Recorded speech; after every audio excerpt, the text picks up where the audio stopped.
Salt lake, এই জায়গাতে আমরা অনেকেই বসবাস করি, অনেকে কাজের সূত্রে এই জায়গাতে আমরা নিত্যদিন যাতায়াত করি। পুরো শহরটাকে যদি দেখা হয় খুব সুন্দরভাবে এটা কিন্তু ডিভাইড করা বা ভাগ করা রয়েছে, সেক্টর, তারপর ক্লাস্টার, বিভিন্নভাবে করা রয়েছে এবং প্রত্যেক জায়গায় রোড ম্যাপও দেওয়া থাকছে। কিন্তু কখনো মনে হয়েছে যে এই সল্ট লেকের আরও একটি যে নাম রয়েছে বিধাননগর, কেন এইরকম নামকরণ করা হলো?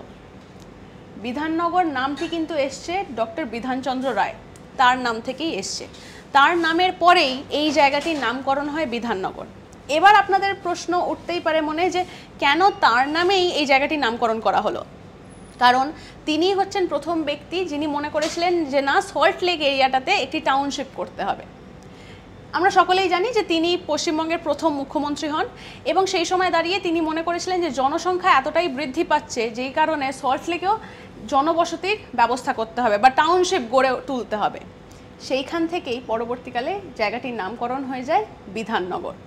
এইরকম নানা আপডেটসের জন্য চোখ রাখুন আজ তাক বাংলার ইউটিউব চ্যানেলে, সাবস্ক্রাইব করতে ভুলবেন না। আমরা কিন্তু রয়েছি হোয়াটসঅ্যাপেও, তাই ফলো করতে ভুলবেন না। সঙ্গে রাখুন আজ তাক বাংলাকে।